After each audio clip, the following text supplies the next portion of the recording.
Alrighty, everybody. It looks like we're going to get started here. Again, my name is Eric Brodell. I'm our Business and Political Engagement Manager here at PeopleForBikes. We're going to be talking about the industry voice behind PeopleForBikes today, how we fund our work and do all the great things that we do. And with that, I'll hand it over to our Membership and Development Director, Rod Judd. Greetings, everybody. Thank you for joining us today. Powered by Members is the title of our presentation, and the term power is certainly something that's very salient for our organization and for this movement and its importance in getting people out riding more often. I mention that because the fundamental for us is the support of our mission. PeopleForBikes' mission is to get people out riding more often. So in terms of membership benefit, that is the membership benefit. The organization began life as Bikes Belong 20 years ago this year in 1999, and it was actually started by the bike industry. It was started by some thought leaders in the manufacturing space who actually were coming across some tariff issues and realized they didn't really have a good industry voice, a good business voice. So they amalgamated and formed what is effectively the industry's business association. And I think that's important in terms of everybody who's associated either directly in the bike space or in the orbit of it to understand that this is your association. PeopleForBikes exists for bicyclists and the bike industry. So to that point, I want to expand a little bit about our structure. We're really a pyramid, if you will, of support, and frankly, that's what makes us so somewhat unique and certainly quite powerful in this space. So I'll start with the coalition. As I mentioned before, the organization formed as an industry coalition. We maintain that today. We have about 100 manufacturers and about 1,000 retailers that support us in terms of being part of that coalition. Dues-paying members that support all the work that we do, frankly, for the betterment of bicycling and the betterment of the industry. On the other side of that is the foundation. The foundation is made up of several types of funding entities. Some of them are non-endemic businesses. Some of them are various foundations that offer pass-through grants through us. We have various individual supporters in that world as well. Once again, very important to give us sort of a broader realm of support for the sort of work that is important, increasingly important to cities and counties and all sorts of agencies in terms of mobility. And then finally, we have our army. We call it the Advocacy Army, which is actually made up of a little over 1.3 million individual supporters. We're growing it all the time. We're very open, and this was done purposely with the formation of PeopleForBikes campaign. We really are very we open the door to anybody. It doesn't matter what kind of cyclist you are. If you are a professional biker, there is definitely space for you within our world. If you are somebody who's just getting started, or perhaps you have cyclists or a bicyclist budding in your family, we're here for you as well. So that's really the strength of the army. We're not exclusionary at all. And that's given us this unique voice that we can use to speak for bike advocacy in general. How do we do that? So one of the approaches that you have with membership in general is to go sort of a very traditional route and encourage the monetization of your audience. So groups like AAA and the AARP, they offer a lot of different membership benefits, and there's usually some sort of a financial commitment associated with that. Then on the other side, and this is, shall we say, a more sort of progressive approach to membership organizations or advocacy organizations in general, you have groups that really just are all about the cause. They don't offer a bevy of physical benefits or tangible benefits. They're really about engaging with an audience so that the mission is first, and individuals understand they're supporting the mission, and that is in fact the benefit. People for Bikes is somewhere in the middle. So we are, as I said, mission first, and we do offer various different opportunities to engage with us, but it's always done around that core mission. Another example of that would be Sierra Club or bikepacking.com, which has a similar sort of approach. So once again, all types of cyclists. We don't really exclude anybody. We're all about meeting you where you are as a cyclist. Now, the power of that obviously gives us broad reach into areas that a lot of, shall we say, more specialized entities don't really go. We're able to activate and provide services for whomever needs them in terms of their outreach, once again, to support our mission. So let's jump to the coalition side and the industry side. What does that look like on paper in terms of the power of our membership benefits? Well, to be honest with you, the number one thing is the network. It's the coalition itself. Once again, this is your association as an industry. And so the value of being able to network with like minds, the thought leaders, and really leverage that sort of cooperative approach has a lot of strength in terms of advocacy at all levels. So we're able to provide platforms that could be communication tools. It could be events. I was at an event in Chicago last week, attended by about 80 different thought leaders from the electric bike space, just getting together, talking about best practices about regulation, where is the e-bike category going, what do we do about the various federal, state, and local policies that are on deck right now in 2019. Of course, our work supports that with informed data. A lot of what we do is really cull from different groups and do our own research to put together the sort of arguments and the sort of the presenting information that can really add strength to a proposal to get more people riding bikes more often. We do offer access to our network for advocacy-related efforts. So understandably, like any organization, we're very protective of our audience. We respect them and their intentions to opt in to support our organization and its mission.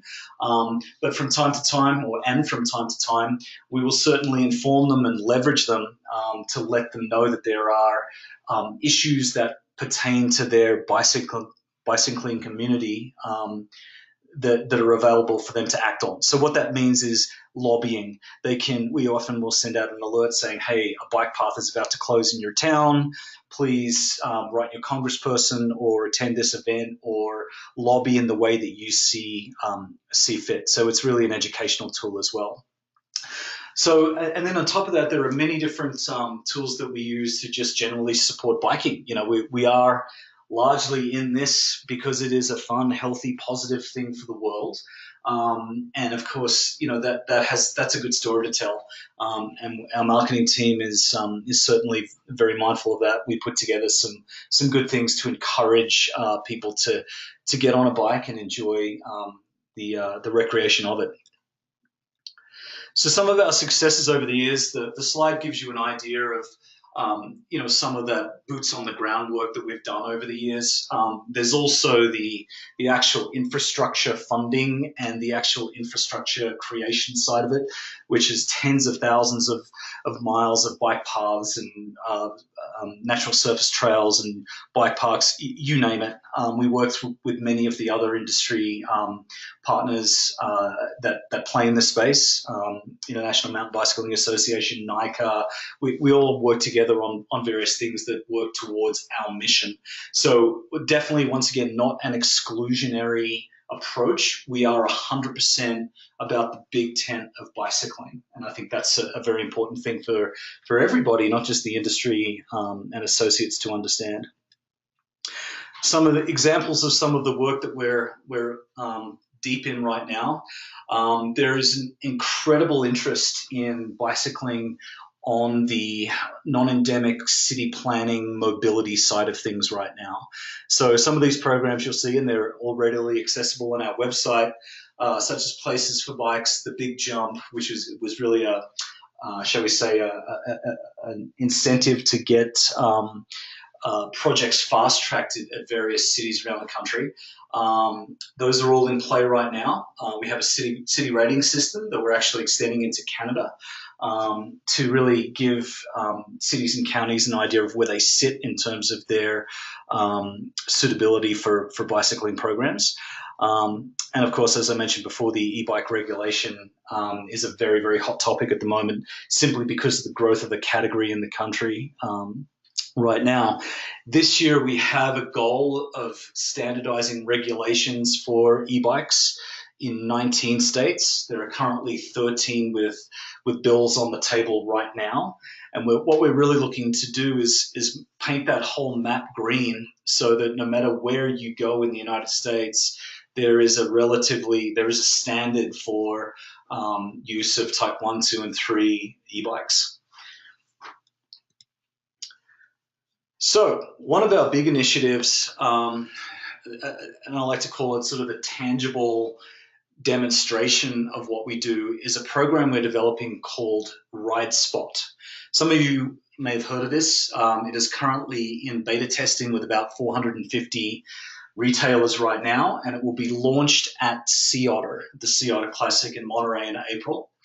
What it is, it's a route finding tool and a community platform to get people over the hurdles that we all hear prevent people from riding their bike either for the first time or more often. So you see some of those explanations on the slide there. I'm sure you've heard this, particularly if you're a retailer before. There are some fundamental barriers for some people with cycling. So RideSpot, it is a rider and retailer engagement tool. The connection is really between People4Bikes and the individual riders that download the app. And then we offer this platform for the industry to leverage on top of that to make effectively what is a marketing tool for your businesses. So what you can do is set up an affiliate account for yourself. It's not unlike setting up a profile for your business. If you're a retailer or a manufacturer or an event promoter, this is a benefit of membership and association with our organization that is a true marketing tool for you to use. There's more information once again on the website, and you'll see increasing communication about this over the coming months. But effectively, you are able to download the app on your phone. If you are a retailer or a business, you can set up an affiliate account on the platform that users can then connect to in order to find places to ride near your business. They can connect with your business's community. You can run various events and contests like challenges or rewards to really engage with that audience in a deep and meaningful way. But most of all, it's really about just enabling users to cut down some of those barriers to know where to ride. In a lot of cases, and I'm sure you've seen this, an individual may go to a bike shop or may pick up a bicycle from somewhere. Maybe they're at an event, maybe they're using a bike share program, and they get on the bike and they go out into a poor cycling environment, and they have a terrible experience and they don't ride again. This really helps mitigate that issue and also opens up a community of other people so that they can really grow within their cycling experience. All right, does anyone have any questions about RideSpot?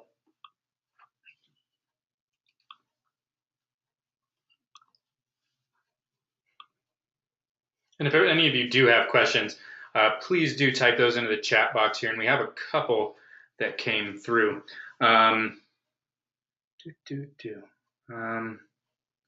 Retailers do need to know law enforcement's unique needs and use of e-bikes. Absolutely, that's a good point, Clint.